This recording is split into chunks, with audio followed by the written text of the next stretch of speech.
Hello, everybody, and welcome to the Fortress of Comic News, episode 432. I am one of your hosts, Chris, alongside my co-host, Mike. Hey. Mike, welcome back. Thank you. Happy San Diego Comic-Con episode, everybody. Yes, tons of fun to be had. As I wet my whistle because I got a bottle of water for this episode, clearing the vocal cords for all of the news.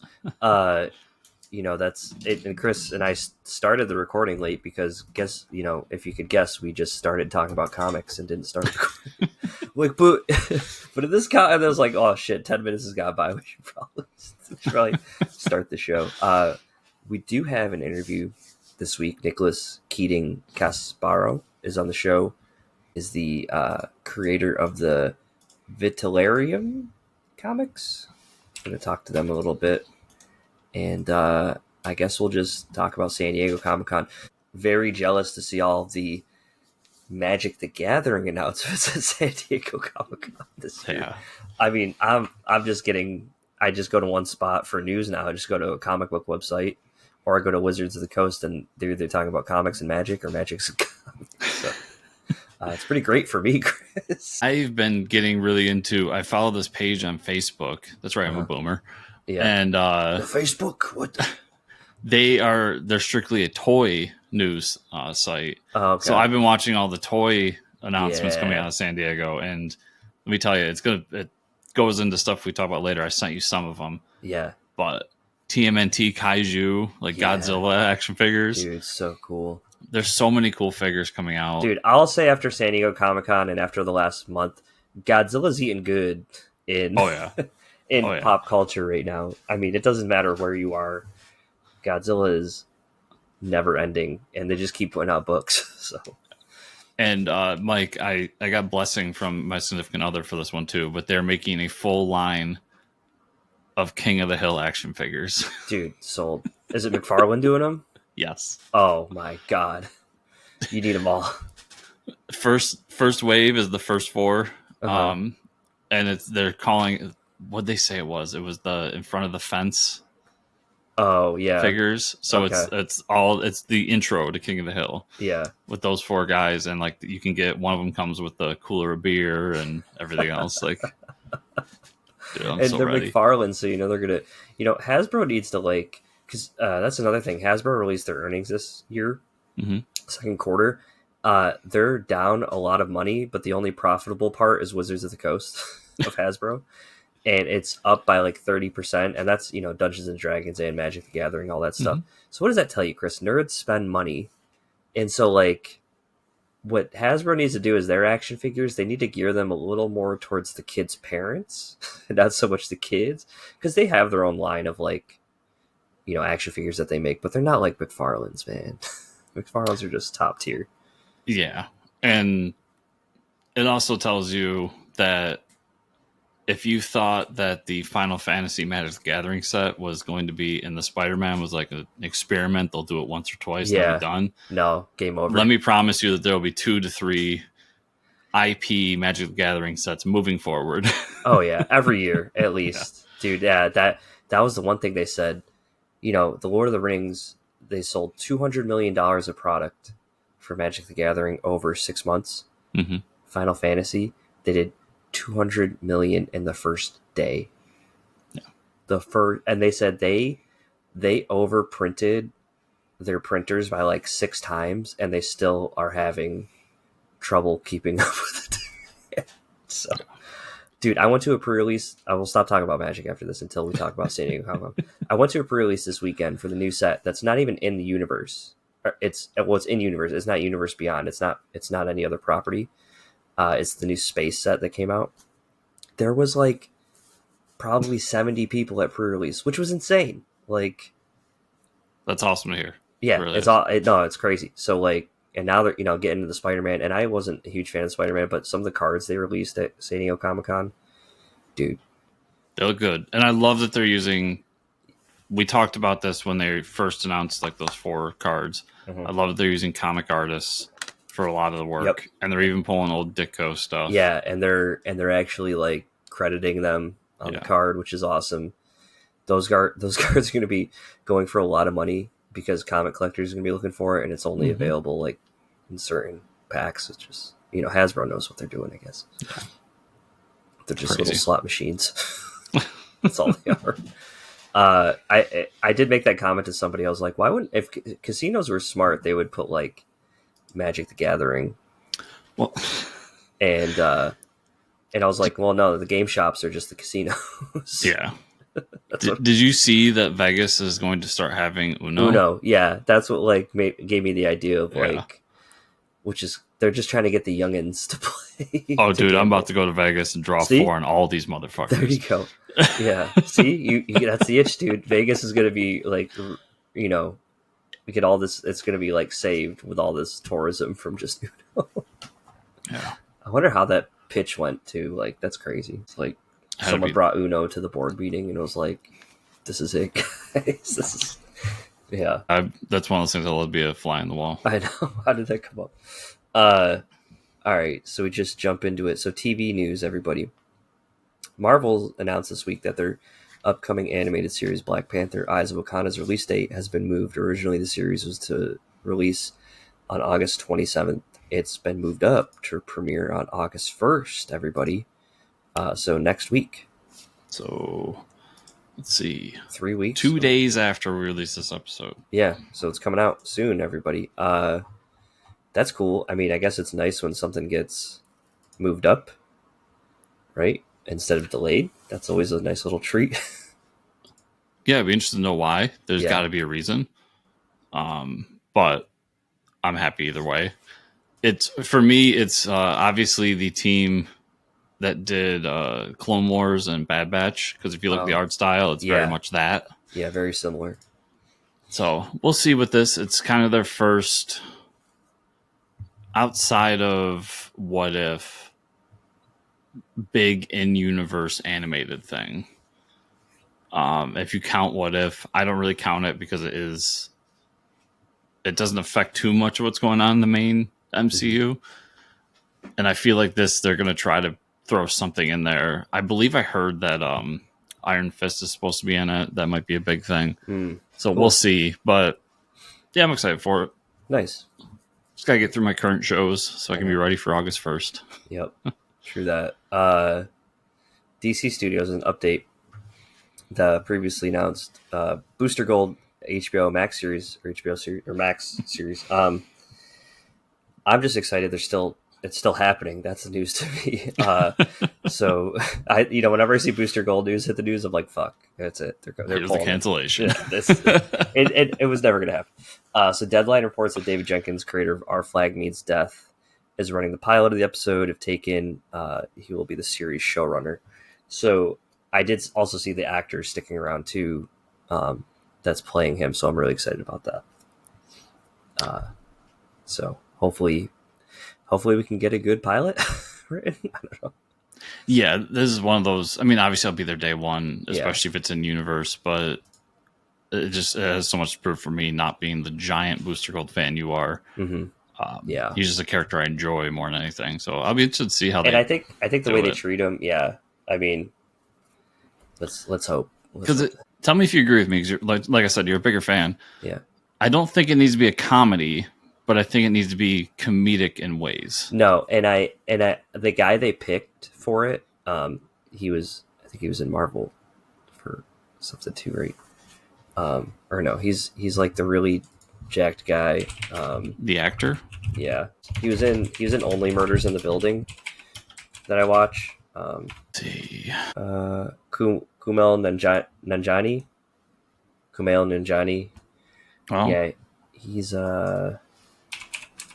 worked at some other stuff, right? Pretty sure. Oh, yeah. He was he was in the Eternals. Yeah, he was in the Eternals, right? That's why we all forgot about him. He was in Only Murders, which is almost like a serious comedy, and and like that he has a character there, which is like pretty. It's pretty much like if you can do that, that's like the tone I would like for a Booster Gold show. Like it looks like he's not attached to it though. Oh, he's not anymore? Yeah. Take this with a grain of salt because I don't want to go digging too far.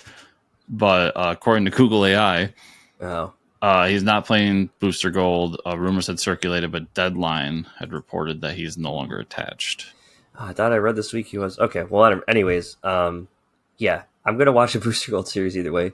I don't Yeah. want to. I do not want a full comedy though. You're correct. Like I need something, and it's got to be. It's not. It can't just be a run of the mill superhero thing. So I we'll almost see. think you want a Zachary Levi type who can play like Yeah. action, but have like silly moments happen to him and him not be the one cracking jokes. Yeah. Right. Um, and I would say like it could be a comedy like Peacemaker, but Peacemaker is like I don't know if you saw the. Did you watch the trailer they released for season 2? Yeah, we're going to talk about it here Yeah, in a minute. that's my nice little segue I did there. To cut off your segue, as Yeah. part of the deadline report that we were talking about here, that's where they say that DC bosses denied the rumor that then Johnny is playing Booster. So Oh, okay. yeah, Yeah. So the trailer season 2 of if you told me season 2 of Peacemaker would be another dimension where Peacemaker like succeeds at life and gets the girl, what? That trailer looked amazing, and I don't know what else to say. Like he has a door to other dimensions, and so if we get see some other crazy dimensions, and I wonder if he's gonna pull like I wonder if the series is gonna end with him pulling Rick Flag back from another dimension into theirs, so then he can like retcon him being killed off or something. I don't know, but I like the fact that it's like Rick Flag Senior chasing him around because he killed his son in Suicide Squad. yeah, right. Yeah, I think that's a great plot. Yeah, I liked everything I saw there. I was there to watch Peacemaker no matter what for season 2, based on how good season 1 was. Was bittersweet that it was an Ozzy song. Yeah, to start that it too. off I was like, damn. And I thought they can do some cool things with the jumping dimensions thing, because there's that one scene they show where they open a door and it looks like maybe Brainiac took over that universe. Yeah. Yeah.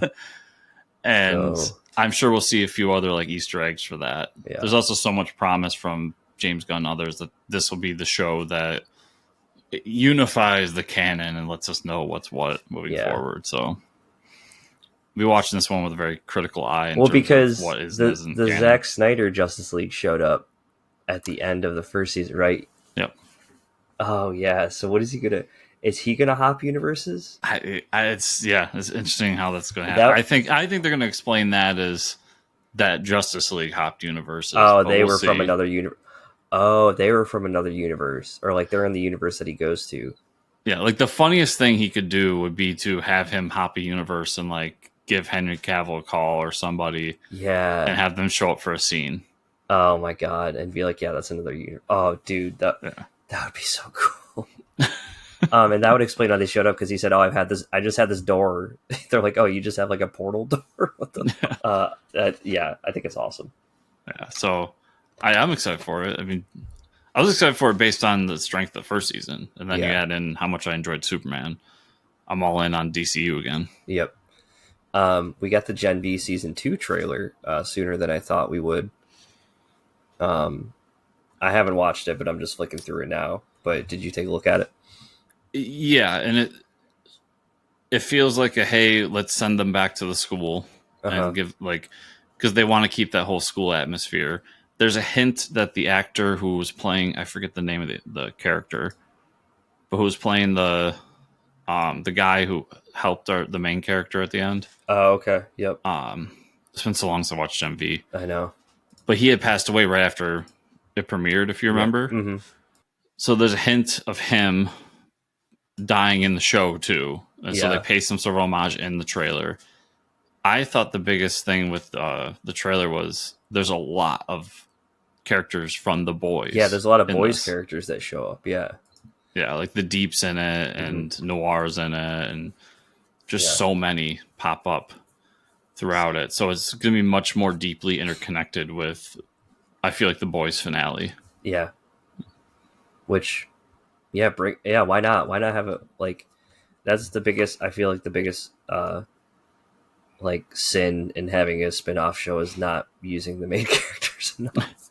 Like, especially while you're filming another season, like, it's not like you don't have access to those actors all the time. Like, Well, and if they want to keep doing the boys stuff and create their own storyline, right? They're obviously. It's known the next season's the last. I mean, the big promotional image is Homelander going to the White House, which, if you read the comics, you know what happens there. Right.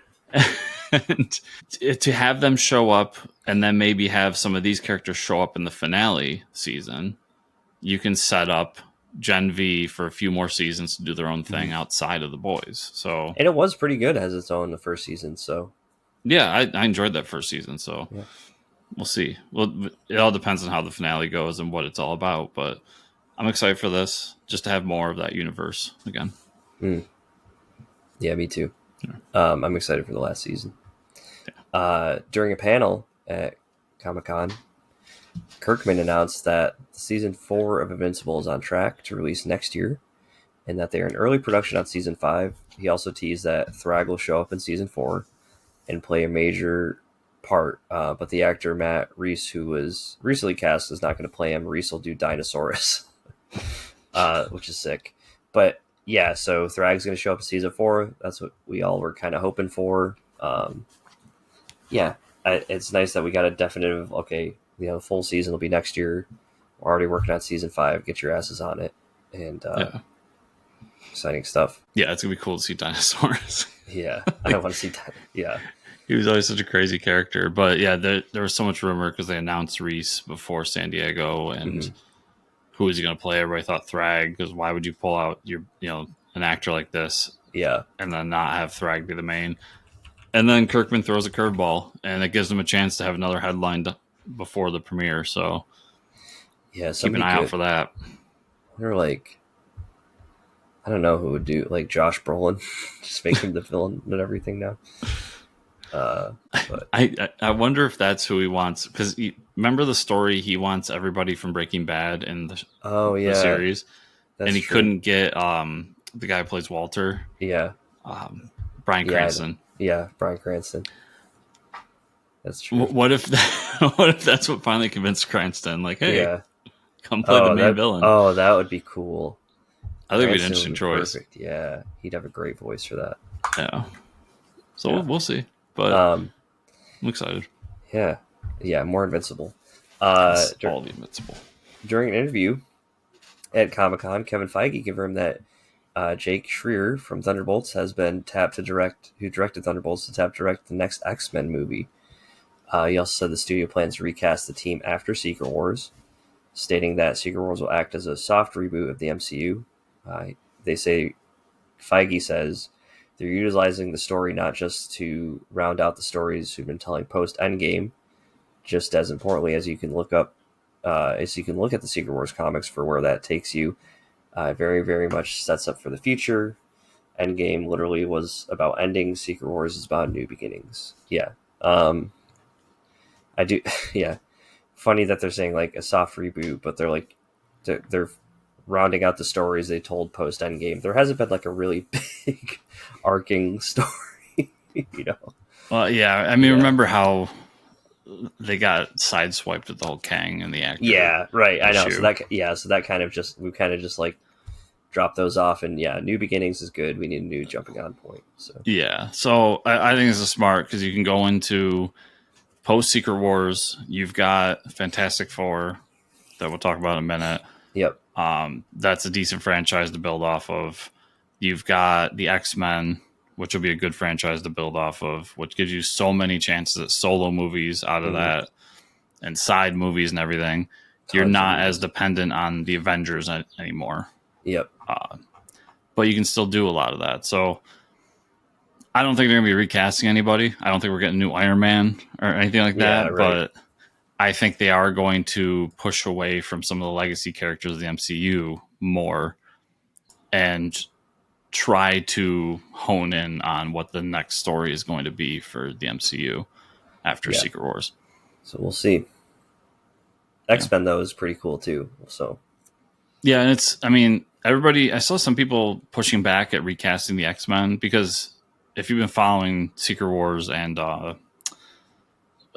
Doomsday, the old X-Men franchises are all coming back for this. And I'm like, but those people are all older, Yeah, they don't want to especially be. Patrick Stewart. Patrick Stewart, like, I know he's like 80. respectfully is on Yeah, death door. yeah, So he's an old man. you gotta recast and just move Also, you got forward. to do the James Gunn thing. If you want a DC universe, you got to cast people that aren't going to charge a lot. Especially with the how many X-Men you're going to need. If Yeah, you're doing a proper X-Men universe and you want the school to actually be filled, you need no name actors for a while. yeah. Like, yeah, to And do it properly. I think it'd be interesting to go full reboot, build Yeah. off of Fantastic Four, Uh and huh. shove the X-Men in that universe, because then you got an X-Men in the 60s and you can really do pull off that That'd be cool. uh, Martin Luther King versus Malcolm X identity that was the Mhm. original X-Men. Yeah. But they won't do that. No, they won't. Uh, yeah, I guess that brings you to Fantastic Four. So I decided to go see Superman again this week. So I'll just say I really like Superman again. I had to go see it again. I had an opportunity, and I loved it just as much the second time. I'm gonna try to see Fantastic Four this week sometime, probably weeknight. But what did you think? What are your thoughts? So maybe we can go more in depth next week. But what I'll say is Yeah. I'm having a hard time deciding which one I like more. Oh, Superman and Fantastic Four. Fantastic Four. Nice. Well, that's a good. That's good. That's awesome to hear that they both did well. Yeah, it's really good. All the so the few changes they made, the elephant in the room being Silver Surfer, Right. what they do with her, I think you could have gone either way and just done Norrin Rad, but they add a few lines that tie her into Johnny Okay. that make it make sense Uh huh. inside the story. That's cool. The world's fun, feels lived in. It's a great intro. The way they do their origin, and because they set you in 4 years into their career, Uh huh. so they tell their origin They breeze by the origin. pretty, yeah, and then they tell like, hey, they fought this villain, and they show them fighting Mole Man in the beginning. Oh hell yeah. That classic cover that we all know. There's so many great moments in that, just that intro, and they go through and it's just awesome action. I think everybody played their role really well. I love the set design and how they built the world, like this 60s futuristic aesthetic. Mm-hmm. And then most importantly, Galactus is spot on. Nice. Giant purple dude with a mini skirt trying to take over New York City. Hell yeah. Loved it. That's awesome. And yeah, the post credits. So the final one, I think everybody, you could probably skip. I didn't think it was worth it. But the mid credits definitely sets up Secret Wars. Okay, cool. Or at least Doomsday. It just gives you an idea of the intro to a certain character. So Nice. I'll leave it at that because I don't want to spoil too much for you. We can go spoiler I'll try deep to next watch it. week. Cool. But it's really, really good. Nice. Yeah. Yeah, but Ben Grimm has a beard. So even, dude, everything in this movie has an explanation. I thought there was the only thing I didn't like was I would have liked to see them go deeper into who Galactus is. Yeah. Because I'll just say him being a leftover from the previous universe is an important part of his story, but they don't give you enough for normies. Like, I was fine with it, but I was looking at it going like, if you didn't know that the whole story of like him being left over from a previous universe, you'd probably be lost as what's going on here. Yeah. Okay. But that'd be my only nitpick of the whole movie. I don't necessarily know that I knew that either, so I don't remember that, at least from what I've read. Nice. Yeah, I'm excited to see. I'm gonna go try to see it this week. We've been eating good for comic book stuff on the big screen, so yeah, I was having a good conversation with a friend about how, Superman came out and then this is coming out, and it's the first summer where there's like multiple movies I'm excited about, and like as a collective, I feel like people around me are excited about. Yeah. Because this coming weekend, Naked Gun comes out. Oh yeah, Naked Gun. Dude, I have very low expectations for this, but Happy Gilmore 2 is out right now, so I'll be watching that soon. I'll probably watch that tonight. I watched the first one last night. I like, dude, Hubie Halloween is probably one of Adam Sandler's lowest rated movies, and I fucking love it. So you know what? I don't even care. Like, that movie is so funny to me. Yeah, we'll see. Well, I'm not a big fan of what he's been doing recently, but Yeah. it is Happy Gilmore, so I'm going to watch it. Yeah. Hubie Halloween, Yeah. the grandma in that movie is just so funny. And then you just go down the line until December, and there's just Oh, great yeah. movies coming out. And I Yeah. feel like we haven't had that in a long time. And there's like good horror coming out. I'm not even caught up on watching like horror lately, and like then we got South Park and Rick and Morty back, and It's Always Sunny's back. Have you been watching It's Always Sunny? No, I'm behind on It's Always Sunny. Oh, dude, this season has been so good. Yeah, there's an Is It Cake episode this season. Did you see there's a Rick and Morty spinoff series coming out? No, with who? The President. What? I mean, is it the same creators? I'll probably watch it. I think so, yeah. Like Dan Harmon? Well, Harmon was kicked out. Oh, no, Harmon's kicked out. Of shit. Yeah, that's right. Whatever's the other guy. That I think he was cleared of, by the way, but that doesn't matter. Well, if it's the same people, then yeah, I'll probably end up watching it. It's the same voice actor. I know that much. Oh, okay. Yeah. Huh. Yeah, but I saw that and I was laughing pretty hard. I haven't watched any new season yet. I don't think I've watched anything since Harmon left. So. Oh, really? Yeah, I don't even know what the new Rick and Morty's like. It's good. Oh yeah, I forgot last season was a new like. Yeah, I liked it. I enjoyed it, so I'll probably end up enjoying this one. I just need to see the James Gunn scene with Sex Slayer. I do think that's pretty hilarious. Yeah. Okay, we got a lot of comic news now, folks. I hope you're ready for it. I hope you like comics. And just to note, this isn't everything that was announced at San Diego. Yeah. I mean, there was some good stuff, some stuff to be definitely excited for. The thing I am missing out on is I want the exclusive comic covers they've been giving out for when they do the Magic the Gathering stuff. Mm-hmm. Like they gave out a special Spider-Man cover, like that had the card on the cover, and I was like, oh, and they go for like $250. Would you see the special Hasbro Marvel action figures that come with the cards? Yep. Yeah. I know. It's like, what are they doing? Oh, they know what they're doing. Those I feel like those action figures are going to sell out everywhere. Oh yeah. I will say though, I felt like when I was setting up the news, there's a lot of stuff I like here, a lot of stuff I'm going to read and everything. I felt like it was kind of a weak comic year. No big bombs dropped, right? There wasn't a big splash. Yeah.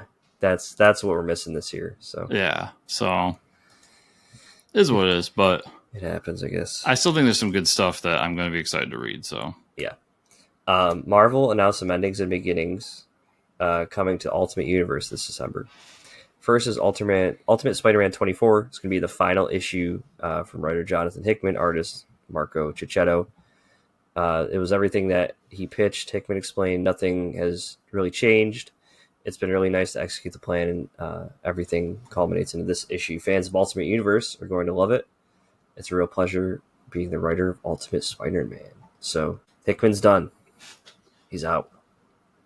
Yeah, figuring out where he's going next, I guess, because they didn't announce it. Yeah, they didn't announce it. He's done with this. I think 24 issues might be one of his smaller series. Yeah, I was going to say he didn't go 60. Yeah, and he's done with Imperial. He's not going to be involved with Galactic Marvel allegedly after Imperial. Yep. So he's on the open market in terms of what he's doing. I feel like that's being left as a New York Comic-Con announcement. Maybe, yeah. And we're going to see what's happening after Ultimate Endgame, if there is an Ultimate Universe, what it's going to be. And I wouldn't be shocked to hear that he's back on something in the Ultimate Universe, but we'll see. Mm-hmm. That being said, I think Ultimate Spider-Man's been just awesome so far. And it's going to suck not having that particular book on the pull list anymore. Yeah. But maybe I can finally catch up on it now and read it all. It's only 24 issues, Mike. Well, yeah. Yeah, just kind of other stuff I'm reading. With that comes the first major comic event for the Ultimate Universe titled Ultimate Endgame. What? For artist Denise Camp and artist Jonas Scarf. So now it's a comic series using a TV name or a movie name, right? Endgame. Yeah. It's crazy. Yeah. We saw it.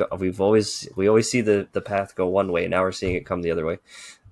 Teased last week, Ultimate Endgame delivers the most delivers the moment every reader has been waiting for, the return of the Maker, imprisoned for the last 2 years, both in real time and in universe. The Maker is set to emerge, finally confront the heroes who have brought hope and freedom to the world he once held in his tight grip, bringing the characters of all 5 titles together for the first time.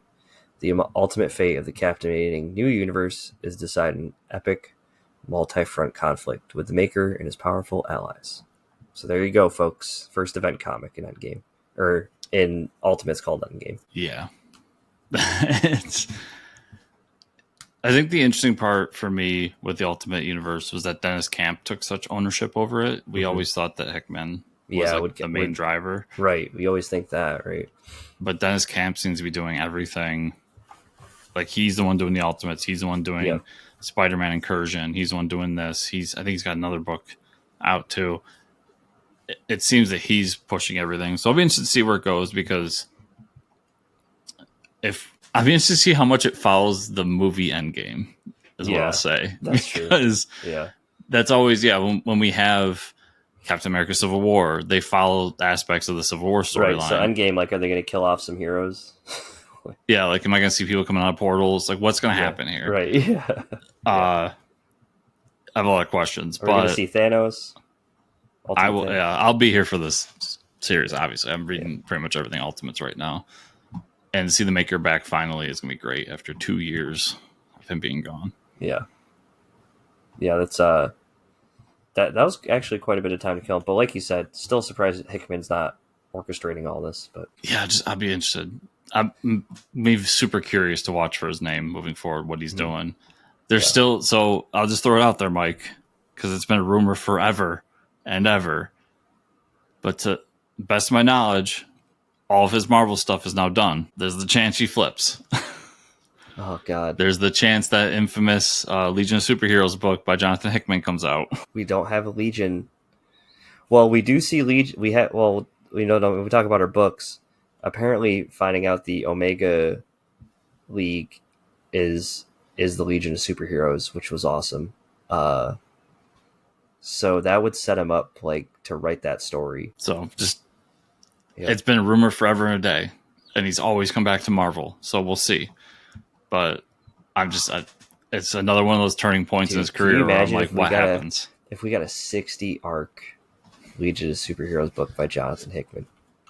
I'm, as a Marvel fan, as a Hickman fan, yeah, I'm at the point where I would like to see him jump. Okay. I think in the past when this rumors popped up, I didn't want to see him jump. Yeah. Now I'm at the point where I'd like to see him. Yeah, he's done all the stuff, man. He's done them all pretty much after Spider-Man. So we'll see. No. Marvel discussed the ending of the One World Under Doom series at the San Diego Comic-Con panel. Stated issue 9, spoilers perhaps, that Doom's empire will fall, but teased that there will be a new Sorcerer Supreme after the event wraps up. So in the finale, Doom has confronted all of Earth's heroes in battle, and he's won. What's more, he's used the magical power of Sorcerer Supreme to ensure that his victory has become a fixed moment in time, a thing that will stand forever, impervious to magic or time travel alike. But unbeknownst to Doom, in a climactic moment that can now never be changed, the seeds of Doom's downfall were already fixed for all eternity, left with an intolerable defeat that cannot be changed. Doom makes a choice he can never undo, and the rest of the world will pay its price. Yeah, so, I mean, we knew he wasn't going to be in charge. We all knew it was coming. Cover's awesome. MODOK in the background. That's pretty dope. Yeah. And then there's the promotional imagery for what's next, and it's this. So Sorcerer Supreme has fallen. Long live the Sorcerer Supreme. Yeah. We see a bunch of characters who would be very strange to see as Sorcerer Supreme. But they're all wearing capes. There's one in the background, Mike. That's my prediction. And that's Franklin Richards. Franklin Richards would be dope. So Franklin has had a relationship with Doom inside the storyline, and has been like, there's been stories of him sneaking up to talk to him and everything. Yeah. Baby Doom sacrifices himself so Franklin can... That'd be cool. Take over, yeah. He's really smart. We'll see. I think it'd be hilarious if Gambit got it too. Like, just don't get me wrong. I think seeing a Storm Sorcerer Supreme would be dope. I don't know. Yeah, that'd be kind of dope. Marvel announced following events of Imperial, there will be a new line of cosmic Marvel comics, all announced as an ongoing series. Only 2 have been have creative teams and dates attached at the moment. So we're getting a Planet She-Hulk from Stephanie Phillips and Aaron Cooter coming in November. That's awesome. Stephanie's doing She-Hulk. Sakaar Party of One. She-Hulk's back and she's stuck on Sakaar. Jennifer Walters made a promise to her cousin Hulk to watch over the planet and its people for a few days, but it's been longer than a few days, and now she's in charge of keeping peace on the planet at war. So Jennifer's very different Hulk than the one that smashed Sakaar into submission. Is she up for the task? So good for Stephanie getting She-Hulk. That's awesome. Yeah, it'd be interesting to see. There's a Planet She-Hulk one-shot coming out as part of the Imperium War line. So I think that'll be and it's same creative team. Yep. That'll be my determining factor for buying this ongoing or any of these ongoings, because as you'll come to find, they're all based after those one-shots. Mm-hmm. But yeah, good for her to get a major book inside the new Cosmic line. Yeah. A Nova book, Nova Centurion, from writer Jed MacKay and artist Alvaro Lopez, coming November. So that's dope. Jed MacKay writing Nova is a great writer. Got a problem? Nova can help for a price. With the Xandarian World Mine, the sentient repository of an entire extinct people's culture and history, relying on regular and expensive energy infusions, Richard Rider is for hire. He's a deep space drifter weighed down with the truth of a terrible lie that the new Galactic Union was built upon. Nova is a core of one, but how long can he keep his hands clean handling dirty money? So there we go. There's a Nova. There hasn't been a Nova book in some time. There's been a Nova book in a long time. Yeah. And there's been a Richard Rider Nova book in an even longer time. Yeah. I'm so excited for this, Mike. I don't think you're not a big Nova fan, right? No. Yeah. No. I love Richard Rider's Nova. I didn't like that kid they had as Nova for a while. I thought it just was lame. Mm-hmm. And then, yeah, Jed MacKay jumping on the book. That puts Jed MacKay's workload at 4 ongoing titles at Marvel. We'll see how long that lasts, but yeah, I'm just happy to have a Nova book again. Yeah, it's pretty dope. Yeah. Now we got, for December and beyond, we have a bunch of more comics like Black Panther Intergalactic, sounds wild, Exiles, and Imperial Guardians. Now, Imperial Guardians is pretty cool. I don't think we got a book like that in a while. Yeah, and Imperial Guardians was the one I had picked out as probably what I would check out. Yeah. I'm trying to remember Imperial War Guardians. And I guess that makes sense. Like, Nova will probably cross over with them too and stuff, I'm guessing. Yeah, so this is the one that I think will break the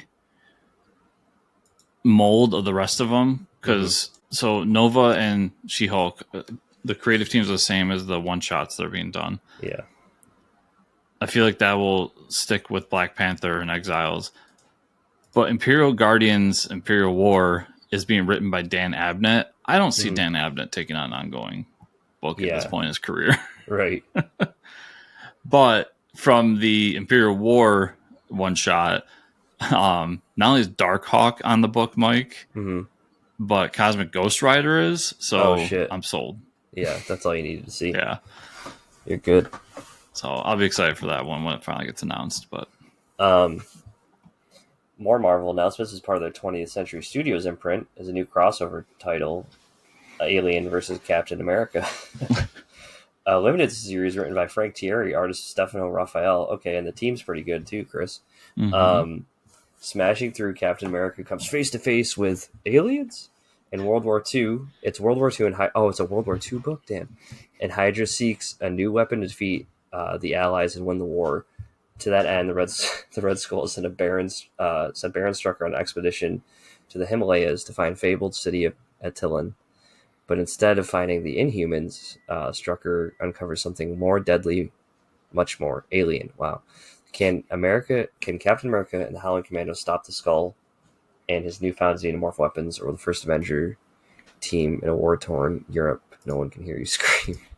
Dude, I'm going to read this shit. This sounds awesome. I was like, oh, another alien book like set in the modern day. Aliens in World War II? That's awesome. So, yeah, not only does it hit all the things I wanted the Captain America book to hit, It hits all the things I want a crossover book to hit. Yes. But Nazi aliens, Mike, of course I'm there. Nazi aliens. And those covers are dope. Those covers are so dope. They are, but the second cover with the face hugger on the shield. The face hugger on the shield is crazy. That's amazing. Yeah. That goes so hard. Yeah, this was the one like pop announcement where I was like, whoa, that's awesome. That is really cool. And it being a miniseries is great. Yeah. And then Frank Thierry, I've always liked anything he jumps on. Yeah. So, and dude, just World War II. More World War II Captain America, please. Yeah, that's awesome. All right, DC Comics announced their next big event, folks. It'll be titled DC KO. This will be a 5-issue series from writer Scott Snyder and Javi Fernandez on the art. The event will also tie into many of the DC main lines, like Titans, Superman, Flash, Justice League Unlimited. There will also be an oversized one-shot prelude comic titled Justice League The Omega Act from writer Josh Williamson and Yasmin Putri. So heroes will rise, legends will fall. It's time for a cosmic throwdown. DC today announced its comic book event by co-architects Joshua Williamson and Scott Snyder, DC KO. This fall, the gloves come off as the greatest superheroes in the universe enter the arena in a thunderous tournament where the stakes are sky high and the cost of victory may be too steep to bear. So starting in October, this publishing event puts heroes in the ultimate test of strength, loyalty, knockdown, and drag out brawls. 32 fighters will enter the Tournament of Champions, who will rise through the brackets and rival Darkseid against his ever-growing Omega powers, and what sinister secret lies behind the absolute heart of Apocalypse. Damn. Get ready for the most fun you've had in a lot of years. Hell yeah. Dude, Mortal Kombat with the DC heroes? Why not? I mean, I'm down for that shit.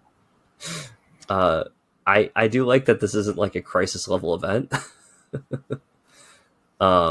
It's basically what Planet Hulk for the DC heroes. I don't know.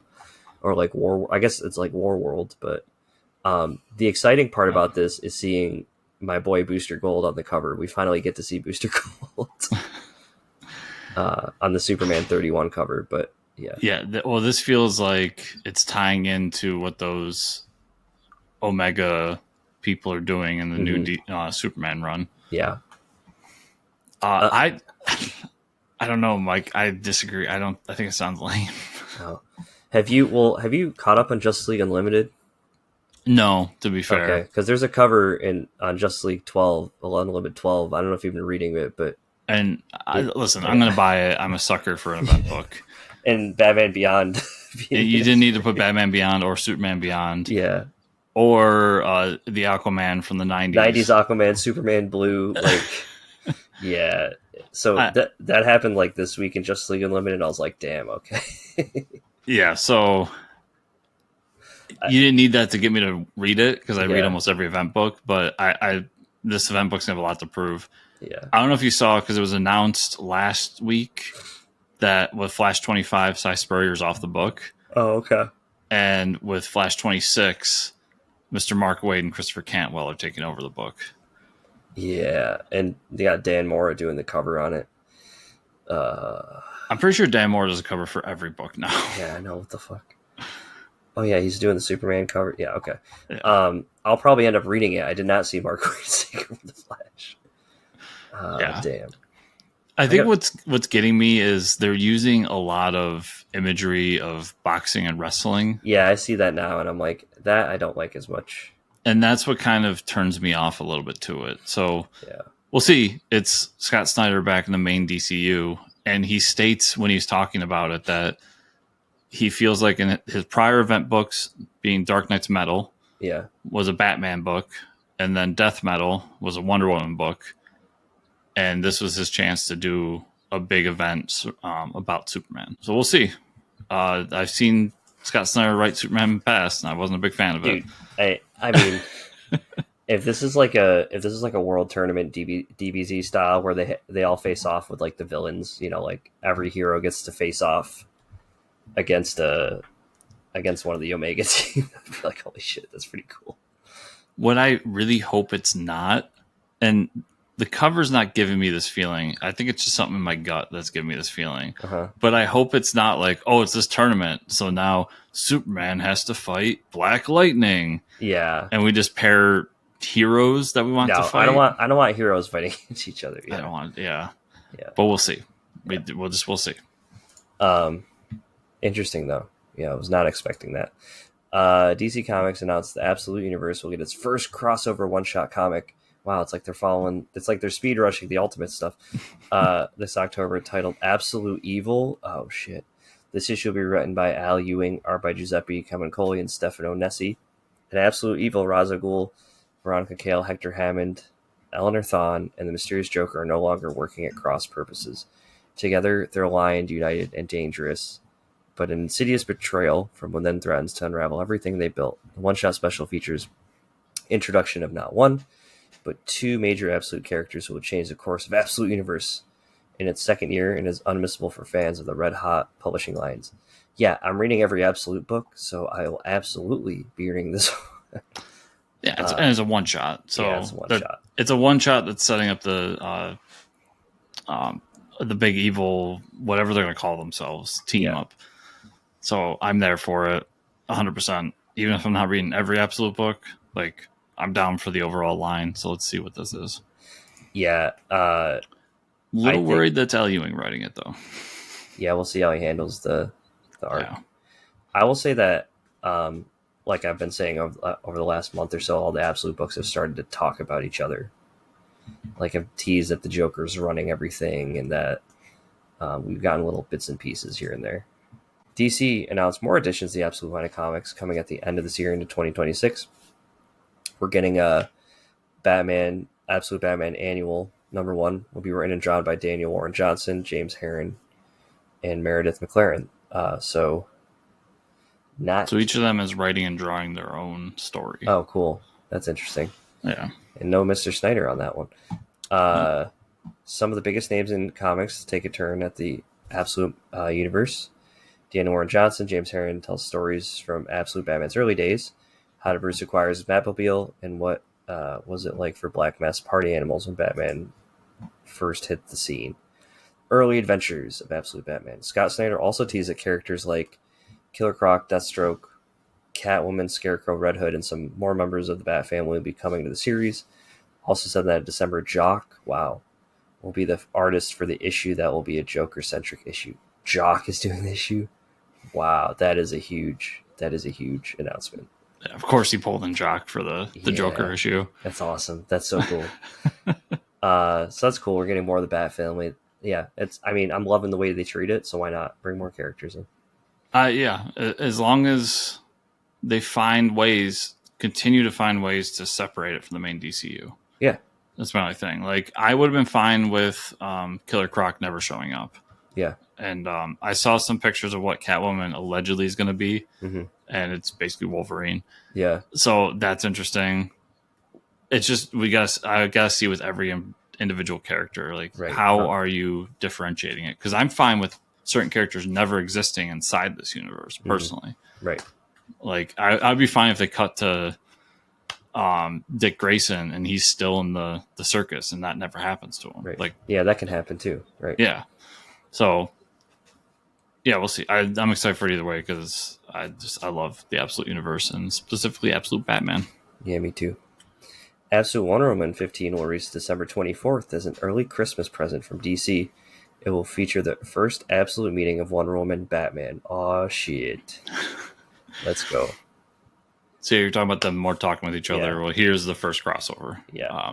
I don't think there's been another where two of the heroes have met each other. Yeah.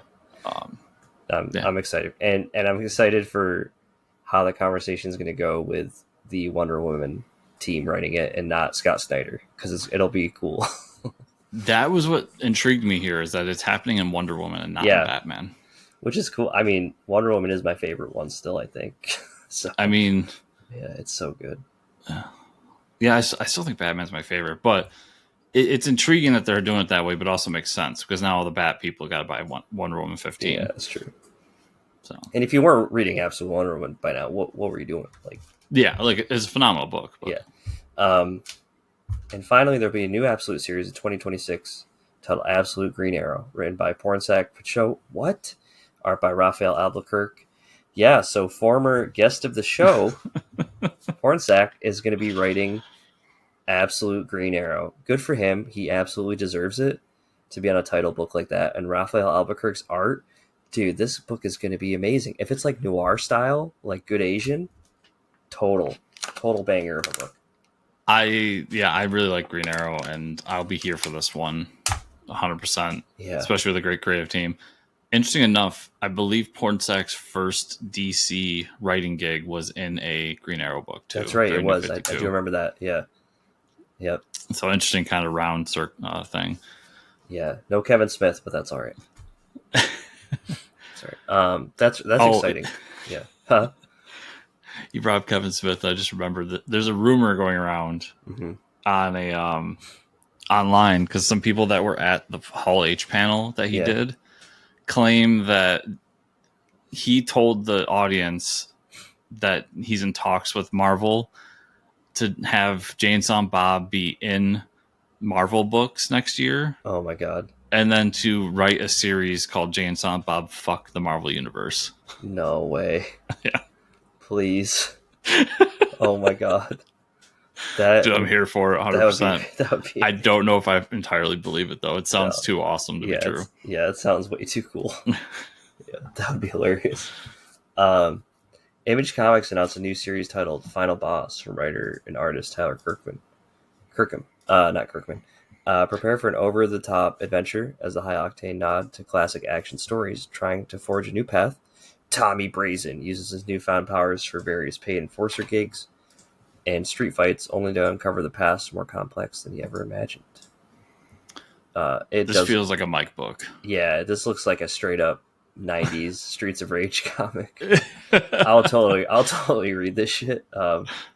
It's getting a lot of variants too. It has 3, 6, 8 variant covers. Holy shit! Of course, Tyler. I'll get you the Jiley one. Don't worry. Tyler has been doing a lot of work at Marvel over the past 5 or 6 years, and is just a phenomenal artist. So, and I can promise you the book will look good. Oh yeah. There's a cover C by Ryan Otley, which is totally bloody. It's amazing. He's like kicking a hole through somebody. Of course it is. Yeah, it's like white and red too, so it's just blood everywhere. I do like the action figure variant. Yeah, I'll definitely be reading this. I think awesome. What was the V. Ken Marion cover is really awesome. Yeah, they're all good except the Jilene one to me. To be fair, well, the Jilene is like the gold incentive variant too, so I won't ever get that one. It's crazy to make his like the most expensive to get. He has a fan base, man. I know you don't like him, but he has a fan base. I know he does. He's a great artist. I'm just a bitch about it. Dark Horse Comics, partnering with Absurd Adventures, announced a new series titled American Caper. Caper? Huh. This series was written by Dan Houser, co-founding of Rockstar Games and the longtime writer of Grand Theft Auto Red Dead Redemption series, and artist David Lapham. American Caper is a tale of two totally normal, completely damaged families in a world of corrupt business, inept politics, bungling crime, self-righteous justice, problematic leisure where we follow fortunes of two neighbors who are on the point of a collapse, a Mormon hitman and a gambling addict lawyer, both intertwined in a real estate deal gone wrong. Added to the mix is a Mexican beauty queen on the run from her past, two escaped convicts in love, Wall Street billionaire who's become a cowboy, maniac hellbent on revenge. Okay, from the tax avoiders in the manicured wilderness of Wyoming to the thought police of Brooklyn to confused political battlegrounds of Florida. One thing is certain, this tragedy is someone's fault. So it sounds like a Grand Theft Auto comic. Yeah, that's crazy that they got Dan Houser for it. That's really interesting. Yeah, and what was it? Dan allegedly finished everything with GTA 6, left 4 years ago or something, and started a new studio. I can't remember if he's the one that started that new studio that has that game that like is just getting destroyed online because it's so bad. Oh, really? Because he's a writer. Yeah. He's not a game designer. And in the trench game designer. Yeah. So I think it sounds interesting. It definitely sounds down the lines of what he's been doing with Grand Theft Auto forever. So it might be worth checking out. I think it's a great get for Dark Horse to get somebody like him writing for them. So Yeah. we'll see. But yeah, Absurd Ventures is the name of his new studio too. And well, I'm sorry, the Absurd Verse is the name of his studio. So I can't remember. Yeah. Their adventures. Yeah. His first look at his new project. I'd have to dig deeper. I remember hearing something about somebody from Darkside having a terrible game. I can't remember if it's him or not, but Probably. It could be.